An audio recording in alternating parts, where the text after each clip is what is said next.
Here we go. Anyway, you know how I was making the stands out of recycled pallets on our last episode? Well, I was going past the tractor shop and I saw this and I thought, man, that'll make an awesome stand. So we're going to have a go anyway and see if we can make a stand out of these.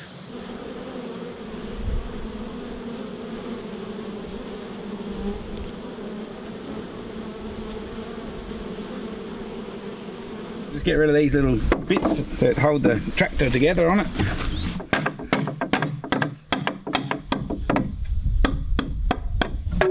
Oh, watch out.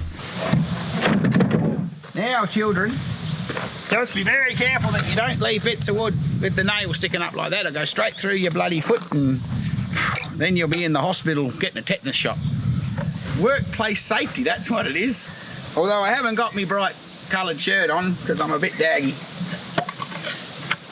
Me missus is in charge of that at her work. I'm going to go all the way from there.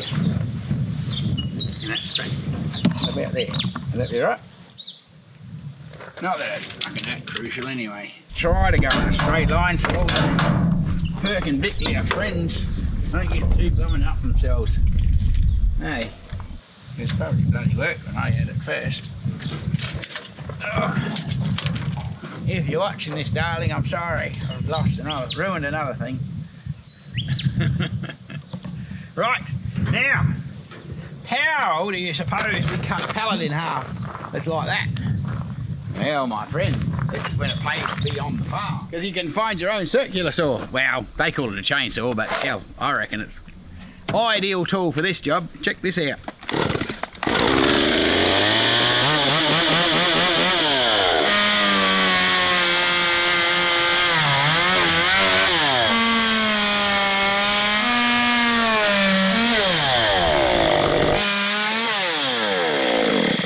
On a scale of 1 to stupid, how safe do you think that was? I think the H&S officer would have a fucking heart attack. But it works. When you find your tools, you find out many options to use it. So I've decided it's fucking awesome for cutting posts in half and all. Like last episode, we had my little circular saw and how professional that looked, but that took too damn long when you do too many. So out here at the Bush Bee Company, no expense spared. Well, we're trying not to have any expense actually. Do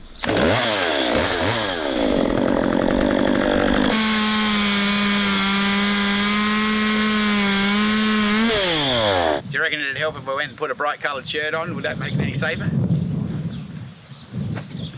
Probably not.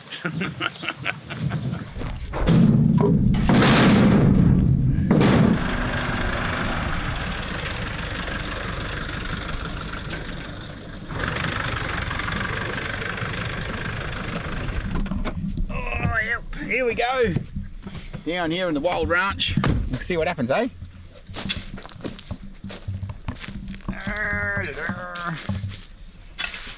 Right, so we go out here, you reckon? For the front ones?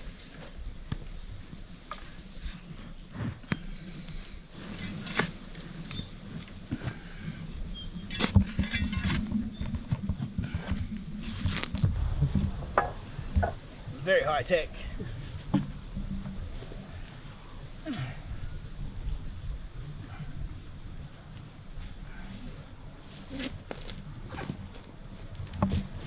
No expense there here, Buzzil. How's that look? That's not too terrible, is it? Now, I reckon, how the fuck are we going to figure out whether that's level? Ish. Anyway, you can always lift it up a bit. We'll put that, we'll just flip it over. That. Shit, I'm falling down the hole. Just towards you. Towards me. Bring my own post knocker.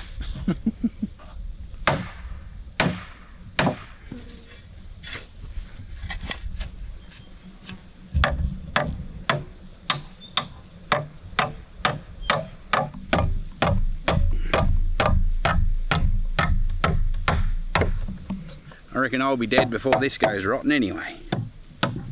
Well, I shouldn't say that shit because it'll probably go rotten and then I'll still be around. Then I'll freak myself out.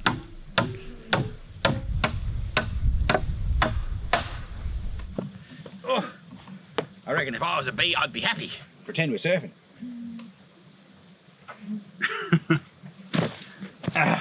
Anyway, so I guess on the last one I was making the little pallet stand so as I could get the beehives off the ground to work a bit easier.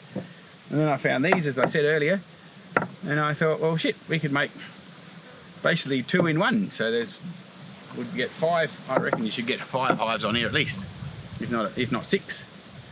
And yeah, I just sort of dug the posts in again, which are free. This is free. I guess the only thing I actually spent money on is those nails again. So that's pretty good. Hot. That's what it is. And not sexy hot, just hot. Here in the Riverland it's bloody nearly 40 degrees and I'm not used to it yet. As you can see, the silly jolly wax is that jolly soft. I had it on the heater upper thing before and it bloody just cut it into strips. I don't think I've got a strip here for you to show you, but anyway. So now, and then I got the board out and I thought, well, I'll roll them on there. So I had me rolling me thing and was rolling, but that was damn too soft for that. So now I'm down to me thumb and I'm just pushing it on there, which is a bit rough, but it seems to be working quite cool. So I don't know, I'm thinking about maybe warming me wax up in winter. That'd be a bit odd, wouldn't it? But anyway, we're doing this so as we can put some supers on the bees that we've got down, those little package bees that we put in down in the scrub the other, well hell, I don't know, what was it? Shit, is anybody keeping count of how long ago that was? Anyway, the other day when I was down, more importantly, regardless of all of that, and I know I'm supposed to be a proper man and keep dates and all that crap, but I actually just went down and seen whether they were full up and needing a super or not. Figured that was probably a good indication. And they were, and so here we are. Whew. There we go, we're loading them up. We need 18 because we lost 2. So we got 20 to start with and we lost 2 of them, so we only need 18 tops, or 18 supers. So mother wants the supers off her lawn because she wants to give it a drink, which is fair enough, it's going to be 42 here tomorrow. The poor old lawn's looking a bit sad. My, what did I call it the other day? A spray yard or something? Well, morning guys, it's going to be a screamer here in the Riverland, 42 or 3 or something today, so we thought we'd make an early start, but it's already like 7 o'clock, so it's not real early. But anyway, you've got to wait for the cameraman every now and then. Anyway, I'm just washing up a few queen excluders because we're going to put some supers on today. I ordered some new ones, but they didn't turn up, so now I'm recycling some old ones. I've just chucked them in this pot over here. So we've soaked them in a bit of bleach. So hopefully they'll be sterilised. I've got a few different sorts, so these are some old aluminium ones that I had laying around. It's kind of cool. But anyway, beggars can't be choosers, is that what they say? Do you like my high-tech wash deck? another Pinterest moment for pallets.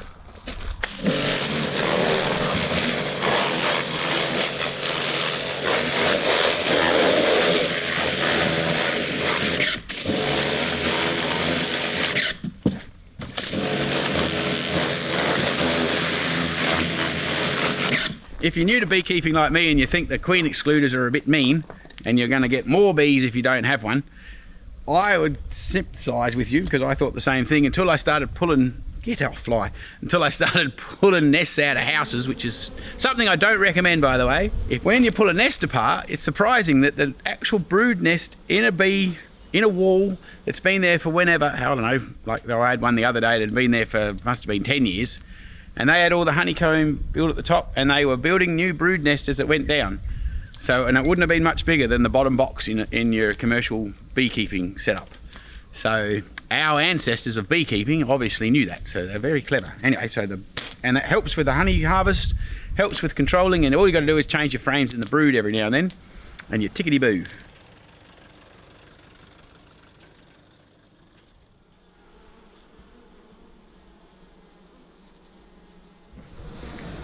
Ooh, these girls have been busy. Shit. They're definitely needing a super. Oh, Oh, look at that lot. How bloody good's that? They are rocking this shit.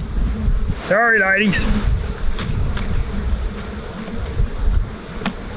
It's funny how they all do it slightly different. It just depends on where they find and how they get going, doesn't it?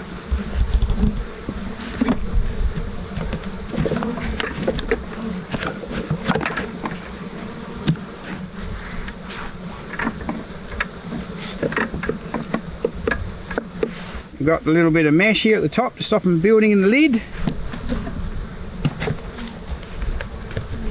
Looking good down here in the sun. Starting to warm up. It's only, what, up past 10 and must be blooming 35. It's more than 35 in the sun. Anyway, this is going pretty good. The girls look like they're looking pretty good to me, I reckon. Most of the hives are really strong. These are the 20 little package bees that we bought, and we lost 2, so one absconded or didn't make it. I think that's because the queen was dead, and by the time we got the new queen, anyway, it doesn't matter, that happens. What did my granddad say? You got live ones, you got dead ones. But anyway, the other one is rather interesting. See over here, we haven't got here yet, but where I've got a super up there already, the girls that lost their queen just went next door, just moved in. So that lot there, they got a double dose. so I don't know whether you technically say we lost the box or we just added an extra one. Should get some of those hive hanging thingamajig, shouldn't I? The frame hangers. There's so much stuff that you should have for this job. You know, that's probably the cool thing I love about beekeeping, is there's so many cool things that have been invented and so many, you know, awesome, handy little, like this hive tool thing that's been made up. So many cool stuff, so much cool stuff that you could have to make life easier, but you can still do it without it. So how good's that? How many other industries can you play around with like that? You see how you get on harvesting 1,000 acres of grapes without any equipment. Oh, look at that! They made a little circle at the bottom. Anyway, have a crack at that lot. Look at that beautiful little laying pattern she's got going on. And see how nice and calmed out they are? Like, how cool are they? They just sit there. They haven't even had any smoke. And it's like windy out here, so the bees don't really like wind too much. You see, look at that. They're just sitting on the frame, beautiful. Being that they're nice and relaxed like that just makes it so much easier when you're looking for the queen or trying to work them. So they're going to explode, or hopefully, when they get this honey super on the top. They should go. Do you reckon that's a technical bee term? And they'll explode? I bet you it isn't. You can feel the honey on that one. Kind of cool, because I've only got the one chamber, they'll build honey on the outside and a little bit more honey here with some brood. By the time you get into here, it's basically all brood and a little bit of honey. So it's kind of clever how they operate.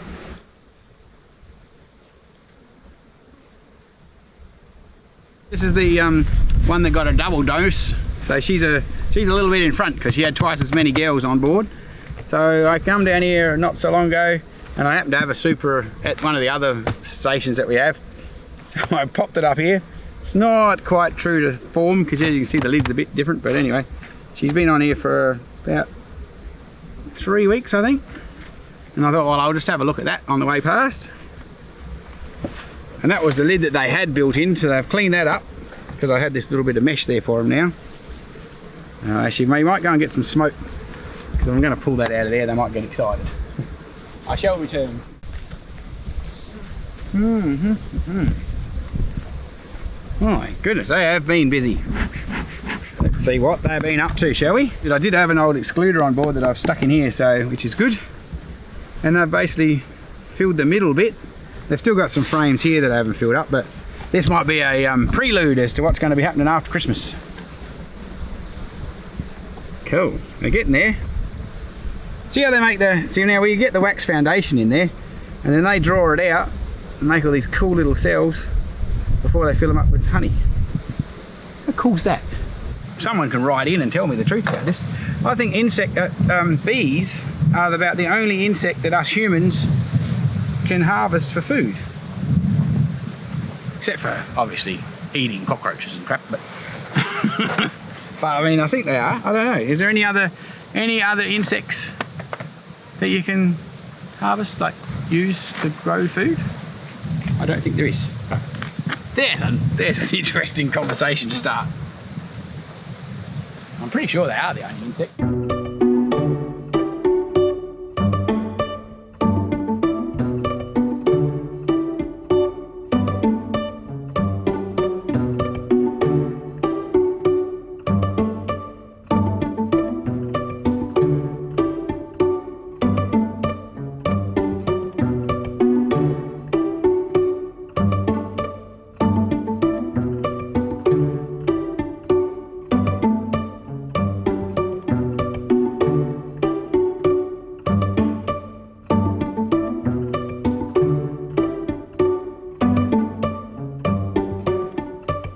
that's the supers all put on, our little packaged bees from the Bunyip Bee Company. I reckon Will's a pretty clever bloke. He's got some sweetly organised little queens and here running these girls. They're pretty chilled out. As you see, we didn't smoke them when we lifted their lids. I mean, not that we were disturbing them a lot, but even that one that we did disturb, I hadn't smoked that, and they're just chilled out and easy to work. And we'll go over and have a look at some of the feral bees that we've got, and you'll see the difference. They are a little bit crazy, which is why we're re-queening them, but we're working on that a little bit at a time. So it's just about the start of summer here in the Riverland, and today's going to be 44, I think they said.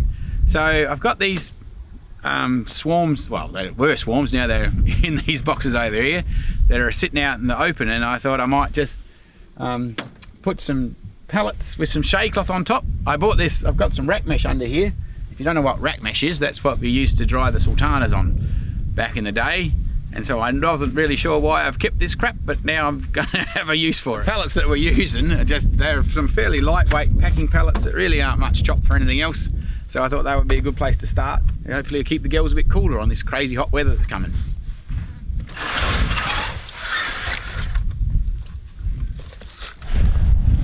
This one's facing the wrong way around because I've took a split off over there. So we're just going to turn her back around, but I just know she's pretty jolly heavy, so maybe the girls have gone and found some honey. So we'll find out together. Holy shit. We might go and put the smoker on, I think. I don't want to get too much excitement. I'll put my gloves back on.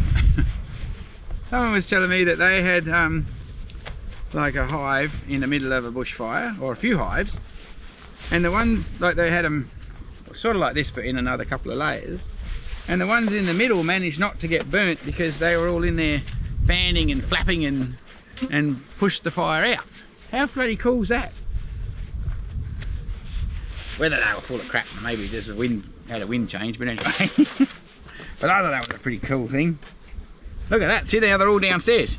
See how when we first opened that, they were all up the top here? Now they've buggered off a bit because you give them a bit of smoke and they go, oh no! Go protect the queen! They have been busy. That's why I haven't moved them, because they've done well here. You know what? We didn't bring enough jolly. I've only brought one box because this wasn't actually the project today. See him having a little drink of the honey so he can get ready, because they think there's a fire coming, so they come in, they either fan to protect the hive and the brood and the queen, or they fill up their tummies full of honey like this girl here is doing. So if they have to run off and escape the hive, they've got a guts full of food.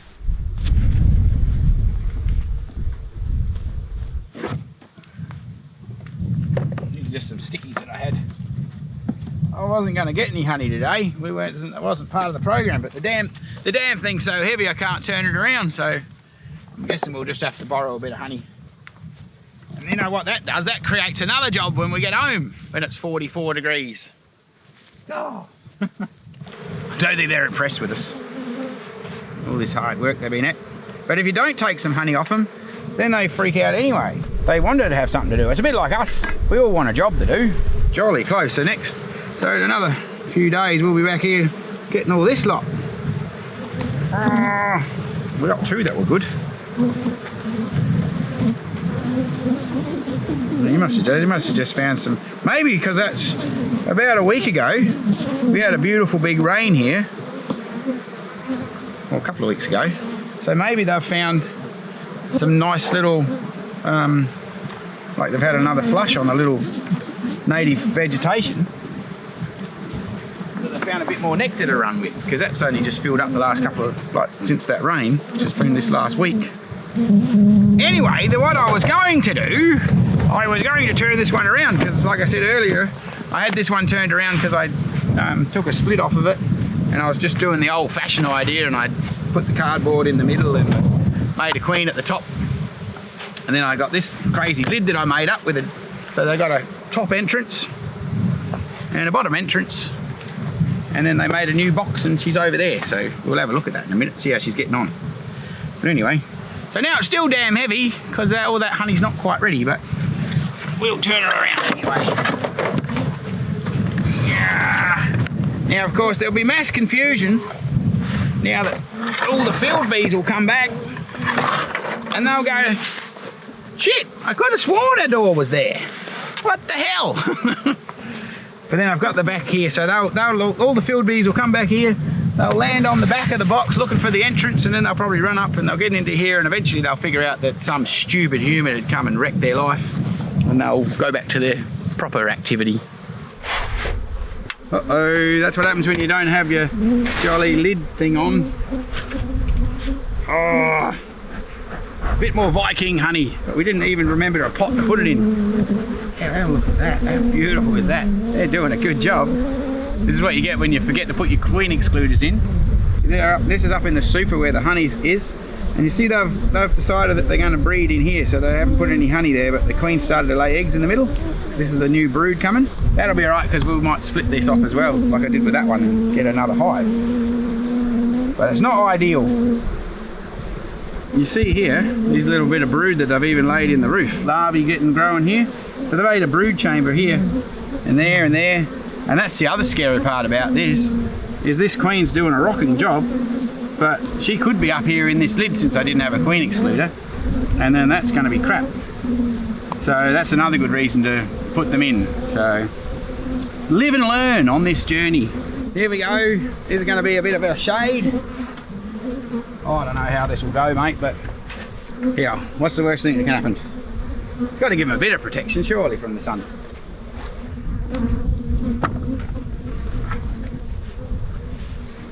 Sit it on top of there, and then I'm just going to staple it to the pallet. When I come here to work the hives again, I can just take these pallets off the top easy enough because they don't weigh much, and hopefully that'll give them a bit of shade, and we'll see.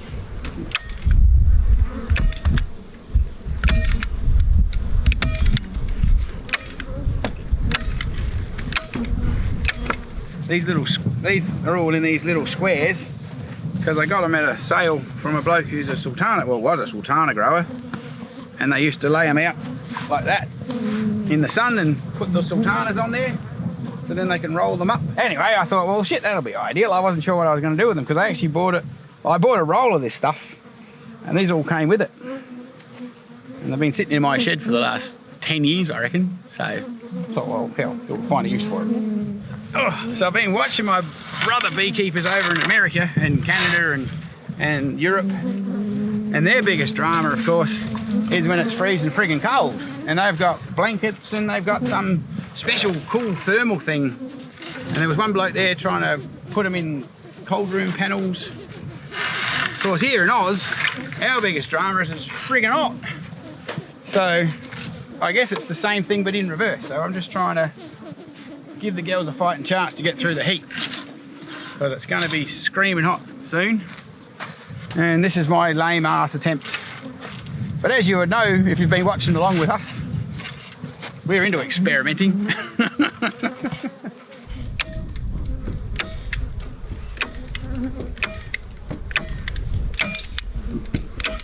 Anyway, here we go. That's a bit of a rough bit of protection for the ladies. I don't know how that'll go, but it's got to be better than nothing, doesn't it? Of course, my nana would have said, waste not, want not, so the fact that I didn't throw this crappy old rack mesh out and it's come to use is good. Well, hopefully it helps them get a bit more honey flow out of it. My other hives are actually in a bit of tree shade, but these girls are getting such a good honey here from these little native bushes that I didn't want to move them, so anyway, we'll see. Stay tuned.